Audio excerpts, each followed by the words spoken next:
friends, today we will continue chapter 12 exercise 12.2. Last video में हमने पढ़ा था area of a circle and circumferences of a circle. Area of circle क्या था? Pi r square. Area of a circle equal to pi r square and circumferences of a circle, circumferences of a circle two pi r, जिसमें pi की value हम क्या note करते थे? पाई की value depend करता था क्वेश्चन किस तरीके से था, तो हम 22/7 भी ले लेते थे कैलकुलेशन के लिए और 3.14 का भी यूज करते थे। ओके, अब जो हमारा टॉपिक है, न्यू टॉपिक, वो है area of a sector and और segment. Area of a sector और सेगमेंट।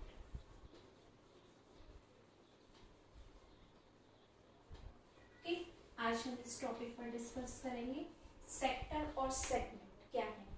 तो देखते हैं, ये एक सर्कल है,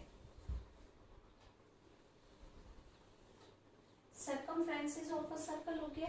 अब इसमें से हमने कोई छोटा सा पार्ट ले लिया, कोई छोटा सा पार्ट जिस पर हमने पॉइंट लगा दिए, ये पॉइंट और ये पॉइंट, ये दो पॉइंट लगा दिए, तो हम इसको क्या कह सकते हैं? यहाँ से यहाँ तक पार्ट को हम, यहाँ से यहाँ तक के दो पॉइंट के पार्ट को हम कह सकते हैं आर। यानी कोई भी हमने सर्कमफ्रेंस का एक टुकड़ा ले लिया, उसमें से हमने इसको क्या कहा? इस पार्ट को आर। अब हमने इसको एक नाम दिया, इसको हमने पॉइंट कहा ए और इसको कहा बी। तो यहाँ से यहाँ तक भी ए बी है, और अगर हम यहाँ से घूम के ऐसे जाएंगे तब भी ए बी है। तो हमारे पास दो पार्ट हो गए। हम ए बी को ऐसे भी कह सकते हैं और हम ए बी को ऐसे भी कह सकते हैं, तो इसका भी हमने नाम दिया। अगर हम इस तरीके से ए बी को कहते हैं तो ये क्या हो गया? Minor arc. और अगर हम इस तरीके से ए बी को कहते हैं, सॉरी यहाँ हो गया बी ए, अगर हम इस तरीके से इसको कहते हैं तो हम इसको कहते हैं मेजर आर्क, जो बड़ा पार्ट है। इसको मेजर आर्क कहा और इसको हमने कहा माइनर आर्क। तो ये हो गया आर्क के बारे में। अब देखते हैं सेक्टर कैसे बनता है सर्कल में। ये है आपके पास सर्कल का सेंटर ओ, और एक हमने पॉइंट ले लिए, इसी तरीके से दो पॉइंट ए और बी, ए और बी। हमने ओ से भी ए को ज्वाइन किया और बी को ज्वाइन किया। तो जब हमने ओ से इस पॉइंट को ज्वाइन किया ए, तो ये सर्कमफ्रेंस में ही ज्वाइन हो रहा है, तो इसको क्या कहेंगे हम? रेडियस। और ये एंगल के साथ में कोई ये सेंटर के साथ में दो पॉइंट कोई तो एंगल बनाएंगे, इस एंगल को हमने क्या कह दिया? थीटा। तो जब इसने इसके साथ में, रेडियस के साथ में एक एंगल बनाया, तो ये किस तरीके का सेक्टर हो गया? माइनर आर्क के साथ में जो बनाया, माइनर सेक्टर। पहले तो हम क्या कहेंगे? इसको सेक्टर, फिर हमने इसको माइनर आर्क के साथ में बनाया, इसलिए इसको माइनर सेक्टर। और जो बचा हुआ पार्ट है, ये क्या हो गया आपके पास? Major sector.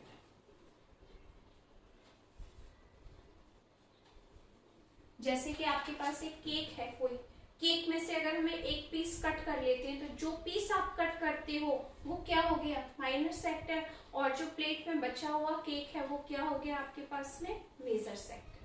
ओके, तो ये था हमारे पास में सेक्टर। अब सेगमेंट क्या है? सर्कल में कॉर्ड, एक कॉर्ड ड्रॉ की हमने। ये कॉर्ड इस सर्कल को दो पार्ट में डिवाइड करती है। ये होता है माइनर सेगमेंट और ये होता है आपके पास में मेजर सेगमेंट।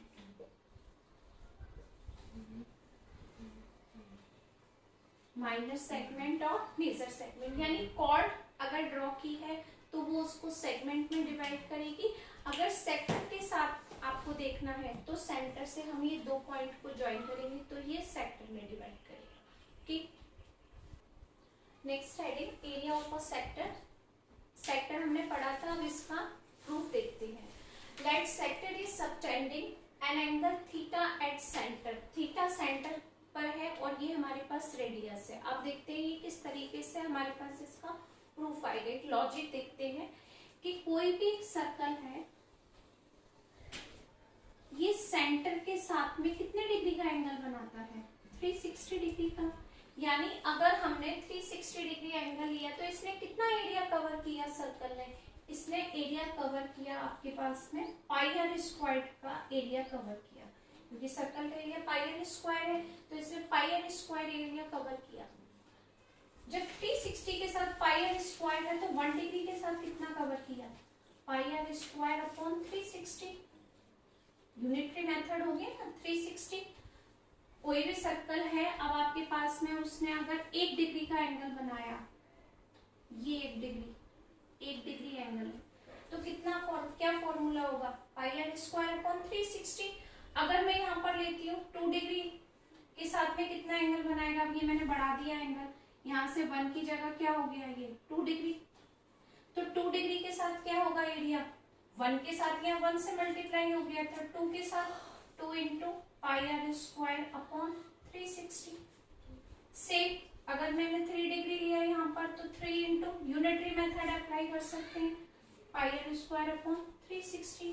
ऐसे ही अगर मैंने यहाँ पर कितने डिग्री का एंगल ले लिया? थीटा डिग्री का एंगल। अगर हम यहाँ पर थीटा डिग्री का एंगल ले रहे हैं 1 2 3 करके, कोई भी सर्कल है उसने इसके रेडियस के साथ में कितने डिग्री का एंगल बना दिया? थीटा डिग्री का। तो आपका इसका एरिया क्या होगा सेक्टर का? इसका एरिया होगा theta into pi r square upon 360। ये एरिया होगा ना इसके साथ में। तो इसको हम क्या कहते हैं? इस पार्ट को माइनर सेक्टर बोलते हैं कि नहीं बोलते? तो क्या हो जाएगा? Area of a minor sector क्या हो जाएगा? ये पाई आर स्क्वायर, थीटा से मल्टीप्लाई करने का हम ऐसे लिख देते हैं, लिखने का तरीका ये। तो एरिया ऑफ माइनर सेक्टर क्या हो गया? पाई आर स्क्वायर थीटा अपॉन 360 जो हम लिखते हैं। ठीक है। अगर इसी में आपसे पूछता है कोई कि मेजर सेक्टर क्या होगा इसका, तो मेजर सेक्टर कैसे बताएंगे? पूरे सर्कल में से अगर हम पाई आर स्क्वायर थीटा अपॉन 360 यानी माइनर सेक्टर को माइनस कर दें तो क्या निकल आएगा आपके पास? ये पार्ट निकल आएगा कि नहीं? मेजर पार्ट, मेजर यही है। तो एरिया ऑफ मेजर सेक्टर क्या होगा? एरिया ऑफ मेजर सेक्टर ये हो जाएगा pi r square area of circle, इसमें से क्या माइनस कर दिया हमने? Area of minor sector, area of minor sector बन गया फॉर्मूला। अब इसको हम और थोड़ा सा सॉल्व कर सकते हैं। ये हमारे पास था पाई आर स्क्वायर और एरिया ऑफ माइनर सेक्टर क्या कैलकुलेट किया था हमने? पाई आर स्क्वायर थीटा अपॉन 360। क्या कॉमन ले सकते हैं इसमें से? पाई आर स्क्वायर कॉमन लिया, क्या आ गया? 1 minus theta upon 360। LCM, LCM लेने के बाद क्या मिला? Pi r square 360 minus theta upon 360। हम direct area of major sector को हम इस तरीके से भी नोट कर सकते हैं फॉर्मूले को, area of minor major, sorry area of major sector क्या आ जाएगा? Pi r square 360 minus theta upon 360। ये किसका फॉर्मूला मिला हमें? Area of major sector. पूरा कैलकुलेट कर दिया। तो कभी भी अगर आपके पास ये फॉर्मूला नोट कर सॉल्यूशन के लिए आता है कि एरिया ऑफ मेजर सेक्टर क्या है, तो हम डायरेक्ट इसको रख सकते हैं वैल्यू फॉर्मूले को, या एरिया ऑफ मेजर सेक्टर में pi r square minus area of minor sector, ये भी सही है। पर आपको यहाँ पर पूरी कैलकुलेशन सेपरेट करनी है और डायरेक्ट इसमें वैल्यू पुट कर देंगे तो हमारे पास आंसर सेम ही आएगा, 360 माइनस थीटा अपॉन 360। तो ये एरिया ऑफ माइनर सेक्टर है और ये एरिया ऑफ मेजर सेक्टर है। Okay, next topic, length of an arc of a sector of an angle theta. अब आपको फाइंड करनी है लेंथ ऑफ आर्क, कोई भी सर्कल सेंटर के साथ, ये है आपके पास सेंटर, पॉइंट लिए थे ए बी, ये आर्क हो गई आपके पास, ये आर्क, और इससे हमने ए को ज्वाइन किया, बी को ज्वाइन किया, तो आपको बताना है ये आर्क कितनी है ए से बी तक की, इसकी लेंथ क्या है एन, ये हमें बतानी है। और इसने सेंटर के साथ में थीटा एंगल बना रखा है, तो आप कैसे बताएंगे इसकी लेंथ क्या है आर्क की, तो लेंथ ऑफ आर्क क्या होगी, ये माइनर आर्क ही बोलेंगे हम इसको, और इसको हम क्या बोलेंगे अगर हम ऐसे काउंट करेंगे इसको तो मेजर आर्क।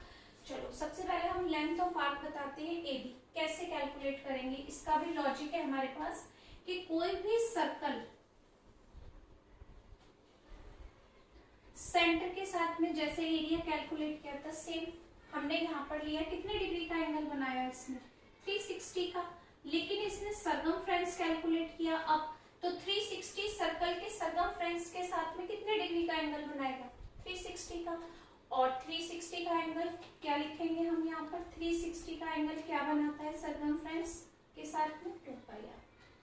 ठीक, अब 1 डिग्री का एंगल अगर मुझे बनाना है तो कितना बनेगा, यहाँ से अगर मैंने 1 डिग्री लिया, ये 1 डिग्री, तो कितने डिग्री का एंगल बनेगा 2 पाई आर अपॉन 360, क्योंकि 1 डिग्री में तो मल्टीप्लाई करके सेम मिलेगा, 2 डिग्री के साथ 2 pi r upon 360 into 2, 3 degree के साथ में same 3 into 2 pi r upon 360, same ऐसे ही एंगल बढ़ता जाएगा, तो कहीं तो एंगल मिलेगा हमें थीटा, हमने वहां पर एक नोट किया कि हमें यहाँ पर थीटा एंगल कैलकुलेट करना है, तो थीटा के साथ कितना बनेगा theta into 2 pi r upon 360, यानी इसकी लेंथ कितनी होगी आर्क की, लेंथ ऑफ आर्क होगा आपके पास में 2 पाई आर थीटा अपॉन 360, तो हम क्या लिख सकते हैं यहाँ पर, लेंथ ऑफ एन आर्क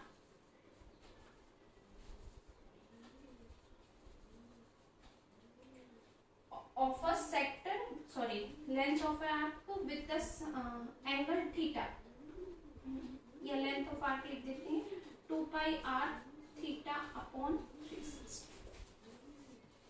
इसी तरीके से लिखते हैं। लेंथ ऑफ आर्क अगर आपको फाइंड करनी है तो हम क्या लिखेंगे, लेंथ ऑफ आर्क इसको पूरा ही कर देते हैं with the angle centre angle theta, with the centre angle theta, कितने डिग्री का एंगल बनेगा 2 पाई आर थीटा अपॉन 360, ये तो था आपके पास ये आर्क। अगर आपसे कोई कहता है कि मेजर आर्क ये इसकी लेंथ क्या होगी, लेंथ ऑफ मेजर आर्क, तो कैसे कैलकुलेट करेंगे हम, length of major arc, major arc कैसे कैलकुलेट करेंगे, इसको हम लेंथ ऑफ आर्क भी कह रहे हैं और इसको हम माइनर आर्क भी कह सकते हैं कैलकुलेशन को। अगर मेजर आर्क फाइंड करनी है तो कैसे करेंगे, पूरे सर्कल का सरकमफ्रेंस क्या होता है 2 पाई आर, इसमें से हम क्या माइनस कर देंगे length of minor arc, length of minor arc, तो आपको क्या मिल जाएगा मेजर आर्क।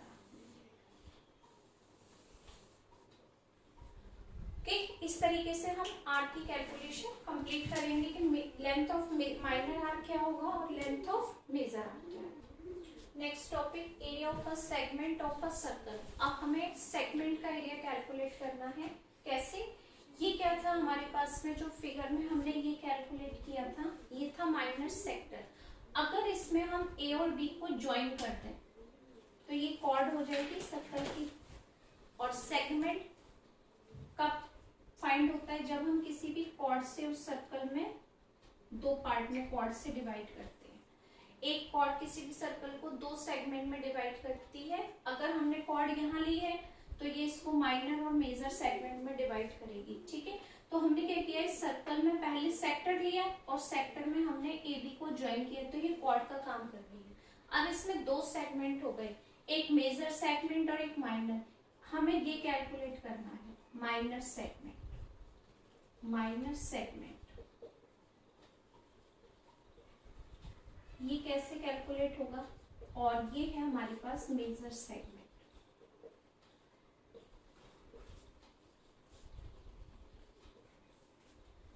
जो हमने ये जो मेजर सेगमेंट था इसको अगर इरेज कर दें हम, तो ये हमारे पास अभी जो पार्ट बचा है ये क्या है, ये एक सेक्टर है। अगर इस सेक्टर में से ये ट्रायंगल माइनस हो जाए एरिया ऑफ ट्रायंगल, तो आपके पास क्या आ जाएगा, एरिया ऑफ सेगमेंट। सिंपल। तो हमें area of minus segment he calculate करना था। अब इसको पूरा बनाते हैं, ठीक है। तो अब आपको क्या कैलकुलेट करना है, एरिया ऑफ माइनस सेगमेंट। तो एरिया ऑफ माइनस सेगमेंट कैसे कैलकुलेट करेंगे, area of minor segment, area of sector, minor sector या सेक्टर एक ही बात है, area of sector minus area of triangle. Triangle O A B नाम है, यहाँ ओ ए बी लिख दिया। ये हम बाद में देखते हैं कि ट्रायंगल की शेप क्या है, इक्विलेटरल ट्रायंगल है, राइट ट्रायंगल है, आइसोसेलेस ट्रायंगल है, या हमारे पास स्केलर ट्रायंगल है। वो जब क्वेश्चन आएगा उसके अकॉर्डिंग कैलकुलेट करेंगे कि एरिया ऑफ ट्रायंगल कैसे कैलकुलेट करना है। अभी एरिया ऑफ सेक्टर क्या है आपके पास, पाई आर स्क्वायर थीटा अपॉन 360, यही कैलकुलेट किया था। इसमें से हमने क्या माइनस कर दिया, एरिया ऑफ ट्रायंगल।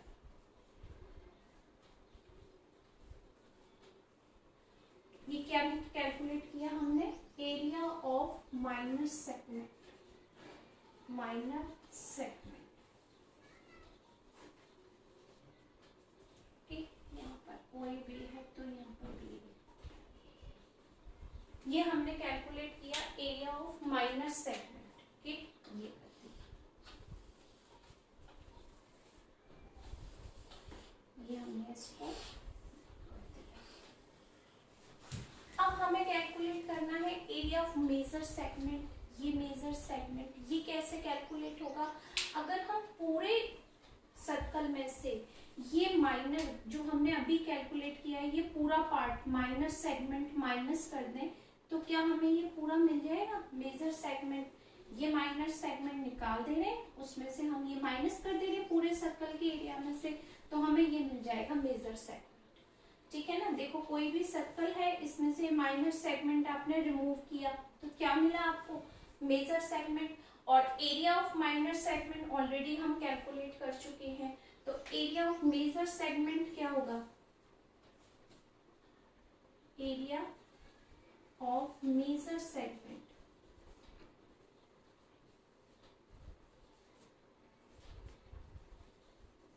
क्या होता है, पाई आर स्क्वायर में से क्या माइनस कर दिया हमने, एरिया ऑफ माइनर सेगमेंट। ये हमने इसमें से माइनस कर दिया, तो हमारे पास क्या आ जाएगा, एरिया ऑफ मेजर सेगमेंट। देखते हैं, pi r square minus area of minor segment क्या था, pi r square theta upon 360, और यहाँ भी माइनस एरिया ऑफ ट्रायंगल था, एरिया ऑफ ट्रायंगल। अब एरिया ऑफ ट्रायंगल जो आपने लिया माइनस का, अगर हम इसको एरिया ऑफ माइनर सेगमेंट को एक ब्रैकेट में रखते हैं, जब ब्रैकेट खोलते हैं बाहर माइनस है तो ये साइन चेंज हो जाएगा, तो यहाँ पर हम क्या रखेंगे, प्लस। यहाँ से कॉमन ले लो पाई आर स्क्वायर, हमने पाई आर स्क्वायर को कॉमन लिया। इसको और सॉल्व कर लेते हैं, जिससे हम जब क्वेश्चन करेंगे तो हम डायरेक्ट वैल्यू पुट कर सकते हैं, प्लस एरिया ऑफ ट्रायंगल। अभी यहाँ ट्रायंगल का नाम आपके पास AOB है तो हम इसको यही लिख देते हैं, बाकी जैसे क्वेश्चन में नाम आएगा हम उसके अकॉर्डिंग नेम नोट कर देंगे। पाई आर स्क्वायर ये हो गया, कॉमन लिया हुआ था, एलसीएम लिया तो ये हो गया 360 minus theta upon 360 plus area of triangle. और शॉर्ट हो गया ये, डायरेक्ट हम इसमें वैल्यू पुट कर सकते हैं, क्या है ये, एरिया ऑफ मेजर सेगमेंट।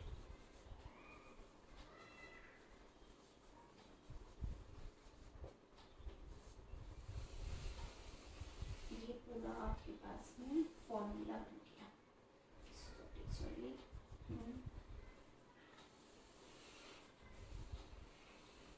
ये एक ये ये है माइनर सेगमेंट और ये हो गया major of segment.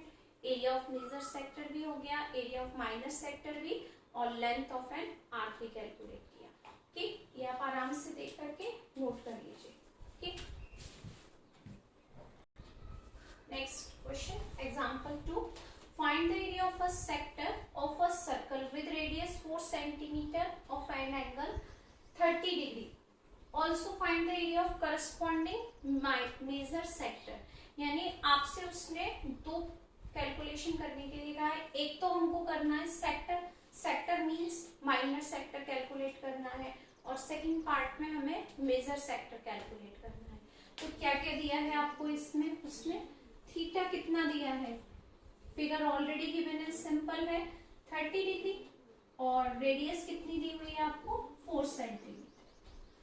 Area of a sector of an angle of a circle, sorry area of a sector,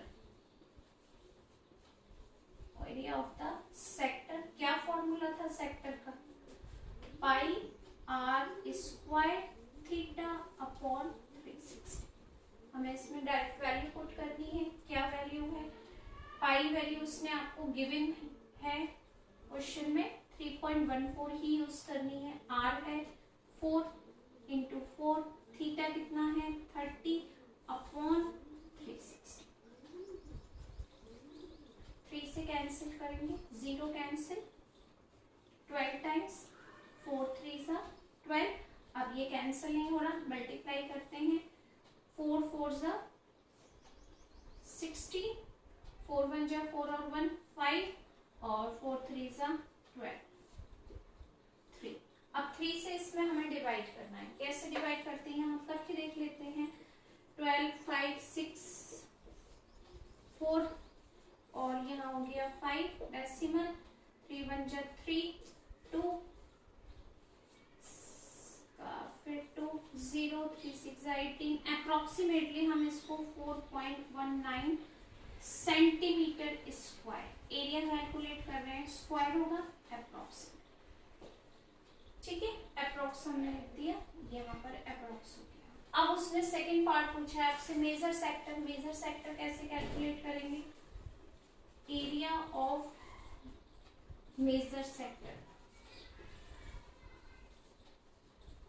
area of major sector क्या बताया था, पाई आर स्क्वायर में से माइनर सेक्टर माइनस कर दो। तो ऑलरेडी हम ये कैलकुलेट कर चुके हैं, तो या तो आप पाई आर स्क्वायर में से डायरेक्ट इसको माइनस करो, या हम फॉर्मूला अप्लाई कर देते हैं जो हमने नोट किया था, 360 माइनस थीटा अपॉन 360, और ये हो गया पाई आर स्क्वायर। या तो हम डायरेक्ट इसको कर दें, या हम पाई आर स्क्वायर में से ये माइनस कर दें, दोनों का मीन एक ही है हमारे पास में। तो हम फॉर्मूले में अगर वैल्यू पुट करेंगे तो क्या आएगी, 360 minus 30 upon 360, pi value 3.14 into 4 into 4। ठीक, यहाँ थोड़ा सा रफ कर देते हैं।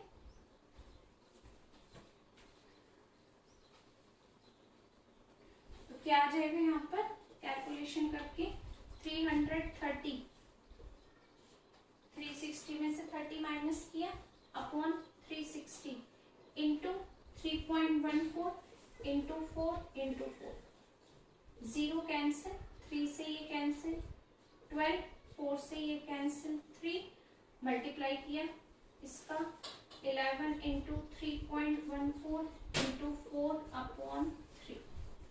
ठीक है, सबका मल्टीप्लाई करते हैं। 3.4 में हमने 44 से किया 16, सेम नंबर ही आएगा आपके पास, 6 5 2 1 6 11 8 3 1। यहाँ पर आ गया हमारे पास 138.16 अपॉन 3। अब 3 से इसमें डिवाइड कर देते हैं, 3 से डिवाइड करके देख लेते हैं कितना आएगा। 3 4 12, 1 3 6 18, 0.35 50, कितना आ गया अपने पास 46.05 सेंटीमीटर स्क्वायर। ठीक, ये किसका एरिया कैलकुलेट किया 46.05 सेंटीमीटर स्क्वायर। ये आ गया हमारे पास में मेजर सेक्टर का, और माइनर सेक्टर का आ गया आपके पास 4.19 सेंटीमीटर स्क्वायर। अगर आप मेजर सेक्टर का ये फॉर्मूले में मेजर सेक्टर में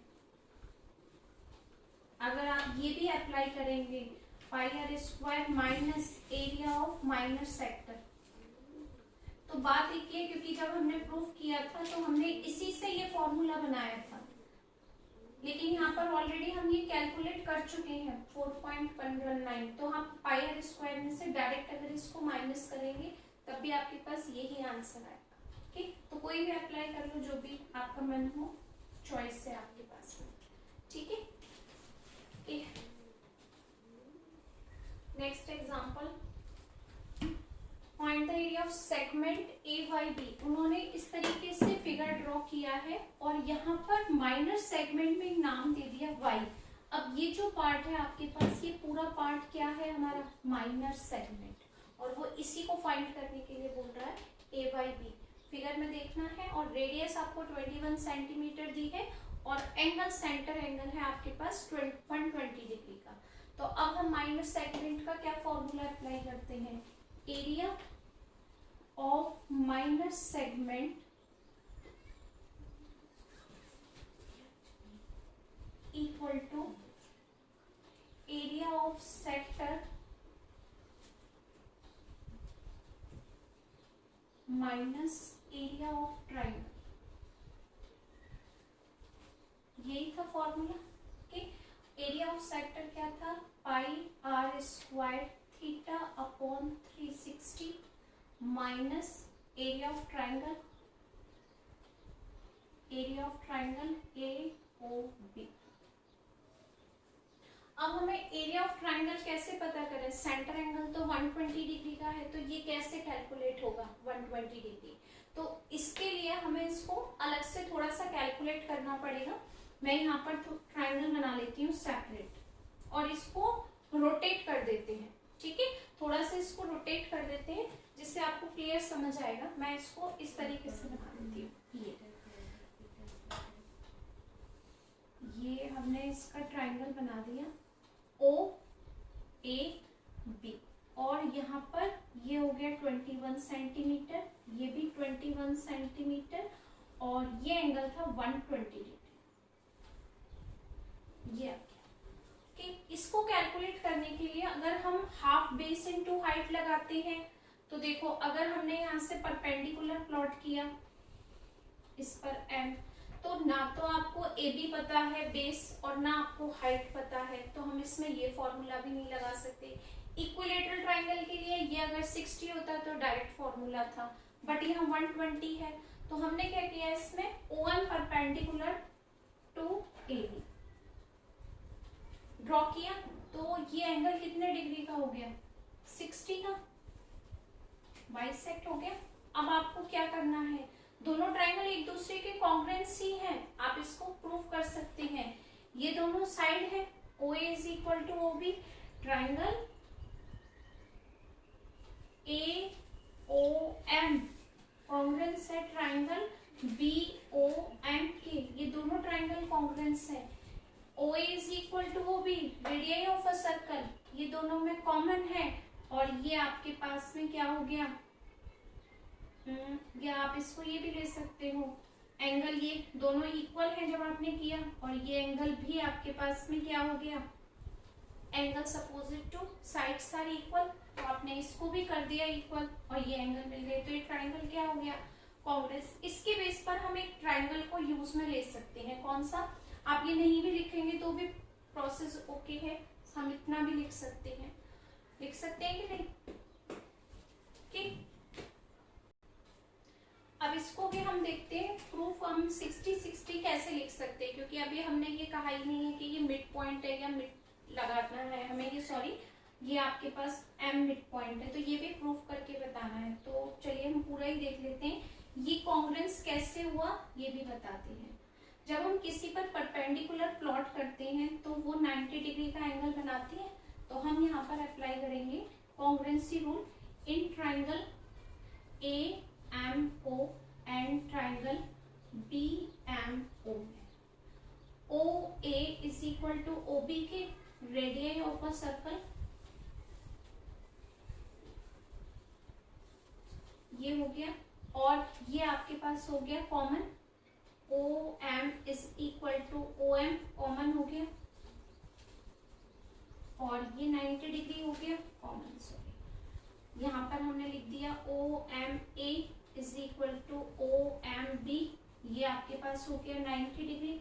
कौन सा रूल लग गया इसमें, 90 डिग्री के जस्ट अपोजिट में हाइपोटेनियस और एक side from RHS rule, triangle क्या हो गया congruence, A M O congruence हो गया ट्राइंगल बी एम ओ। अगर ये कॉन्ग्रेंस हो गया तो हम क्या कर सकते हैं, बाई सीपीसीटी ये एंगल इसके इक्वल कर सकते हैं। इट मीन्स हमने ये 1 और 2 नाम दे दिया, by CPCT corresponding part of congruence triangle 1 is equal to किसके हो गया 2 के। जब 1 इज इक्वल टू 2 के हो गया तो आप जब इसको कैलकुलेट करेंगे कोई भी एंगल 1 इज इक्वल टू 2 का मीन्स है half of angle A O B, तो हम इसको लिख सकते हैं 1/2 इंटू 120, तो ये भी हमारे पास कितने डिग्री का आ गया 60 डिग्री का एंगल हो गया। 1 और 2 दोनों एंगल कितने कितने डिग्री के हो गए 60 डिग्री के। अब ये पोर्शन आपके पास कंप्लीट हो गया, ठीक है। अब हम देखते हैं ये हमारे पास ए एम और एम बी कैसे आएगी। ये भी अगर आपके पास ये इक्वल है 1 एंगल इक्वल 2 के किया तो हम बाई सीपीसीटी से एक पार्ट और कर सकते हैं, you A M is equal to M B, ये भी हम यूज कर सकते हैं, ठीक है। सीपीसीटी में हमने 2 पार्ट यूज किए, एक में एंगल और एक में हमने साइड यूज की। अब एक दोनों पार्ट हमारे पास ये ट्राइंगल इसके इक्वल है, ये कॉन्ग्रेंस प्रूफ किया है, इसलिए कोई भी हम एक पार्ट ले लेते हैं ट्राइंगल का, ये ओ एम ए। ये एंगल अगर आपके पास में 60 है और ये 21 है सेंटीमीटर हाइपोटेनियस हो गई है, तो एंगल के जस्ट अपोजिट में हम क्या कैलकुलेट करते हैं, परपेंडिकुलर कैलकुलेट करते हैं। ये परपेंडिकुलर हो गया, परपेंडिकुलर और हाइपोटेनियस का कॉम्बिनेशन किस में होता है साइड में, in triangle A M O sine 60 perpendicular upon hypotenuse, तो परपेंडिकुलर कितना था पता नहीं, हाइपोटेनियस कितना है आपके पास में 21, और साइन 60 की वैल्यू सबको पता है कितनी होती है √3/2 is equal to A M upon 21। Cross multiply करो, 2 times A M is equal to 21√3 और A M is equal to क्या आ गया हमारे पास 21√3/2। ये तो ए एम की वैल्यू है। अगर पूरी ए बी की वैल्यू कैलकुलेट करनी है तो क्या लिखोगे यहाँ पर 2 times of A M, double हो गया, दोनों इक्वल है ना, तो अब इसमें वैल्यू पुट करो 2 इंटू 21√3/2 कैंसिल, तो ए बी की वैल्यू कितनी आ गई आपके पास 21√3, ठीक है। तो यहाँ पर हम लिख देते हैं साइड में ए बी आपके पास मिल गया 21√3 सेंटीमीटर। अब हमें ये फाइंड करना है ओ एम, ये होता है बेस, अगर ये एंगल है इसके अपोजिट में ये परपेंडिकुलर ये बेस, बेस और हाइपोटेनियस का कॉम्बिनेशन किस में होता है कॉस में, तो हम यहाँ लगा सकते हैं cos 60 is equal to base upon hypotenuse यानी O M upon A B. तो यहाँ ओ एम कितना है कैलकुलेट करना है, कैलकुलेट करना है, और ए बी कितना आ गया हमारे पास 21, ठीक है। अब देखो cos 60 वैल्यू कितनी है 1/2 ओ एम अपॉन 21, क्रॉस करो तो ओ एम की वैल्यू कितनी आ गई 21/2। क्लियर है यहाँ तक, तो हम यहाँ लिख देते हैं O M is equal to 21/2 centimetre, okay. अब एक बार ये सारा हम रफ करते हैं, केवल ये जो मेन वैल्यू थी वो हमने नोट कर दी। इस फिगर में भी हम इसको प्लॉट कर देते हैं, परपेंडिकुलर, ये परपेंडिकुलर था और ये 60 डिग्री, ये 60 डिग्री, जो हमने यहाँ सारी ये कैलकुलेशन की, अब इसको एक बार में सारा इरेज कर देती हूँ। ठीक, अब हमने यहाँ तक ऑलरेडी सॉल्व किया हुआ था, एरिया ऑफ सेक्टर नोट किया था, एरिया ऑफ ट्राइंगल। अब ट्राइंगल में हमें बेस भी कैलकुलेट हो गया ए से बी और हाइट भी कैलकुलेट हो गई, तो हम अप्लाई कर सकते हैं area of triangle half base into height, और सेक्टर का हमें कैलकुलेशन पता ही है। पाई वैल्यू 22/7 रखते हैं। आर कितना दिया हुआ था आपको, रेडियस 21 × 21। थीटा पूरे सेक्टर का एंगल है, it means 120/360 minus area of triangle half base. अब बेस क्या होगा, ए बी, और हाइट कितनी हो गई, ओ एम।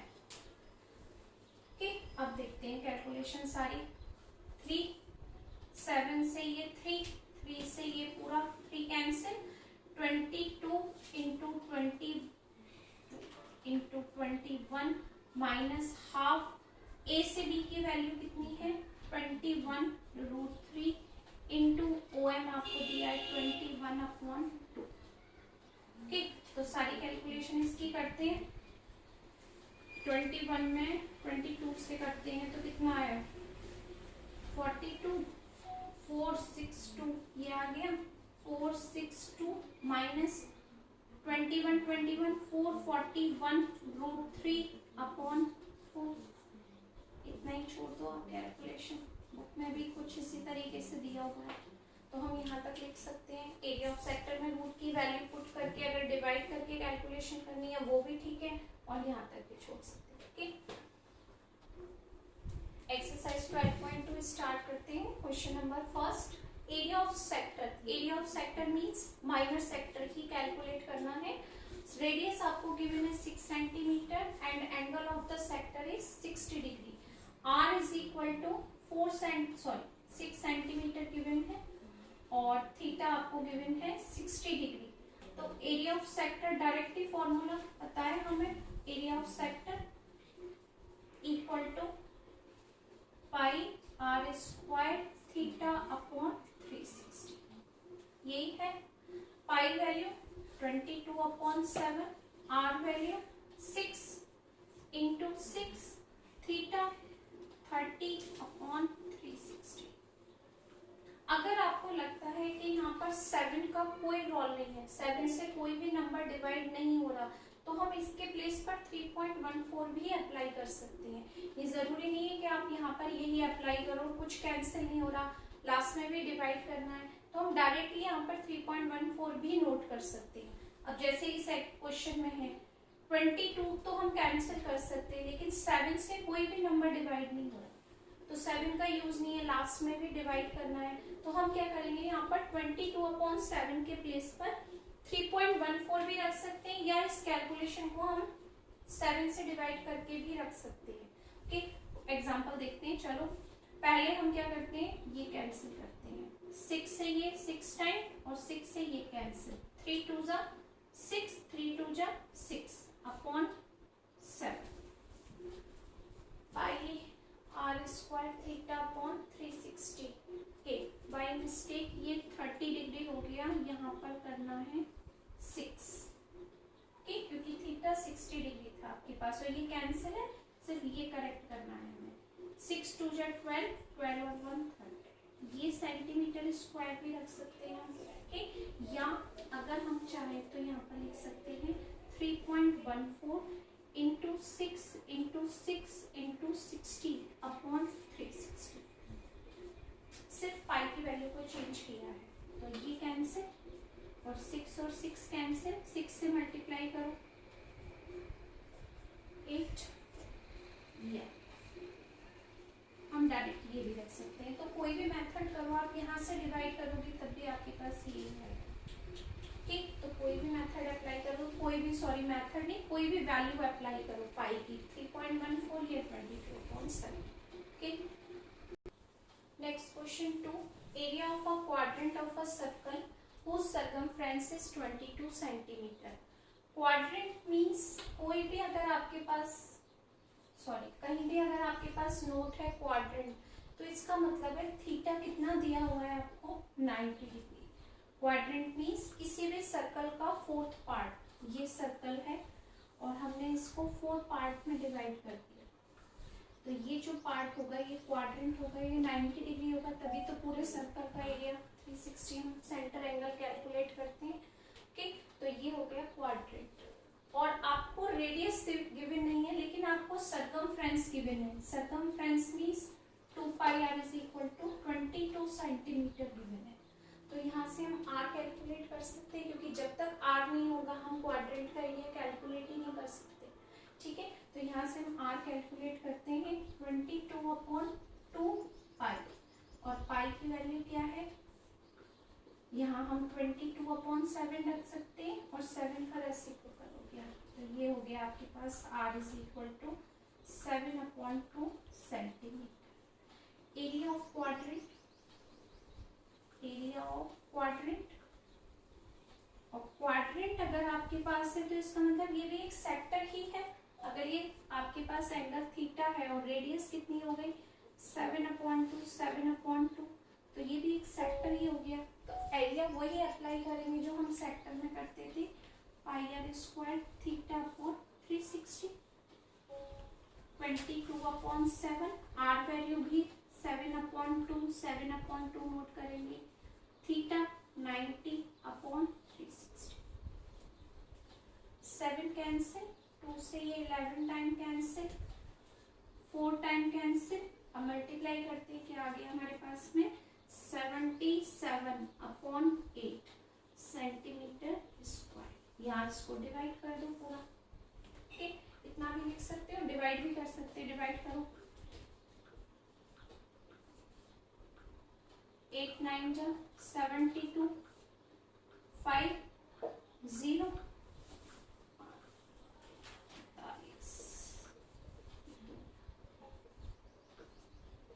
तो ये अप्रोक्सीमेटली इतना लिख सकते हैं हम यहाँ पर 9.62 सेंटीमीटर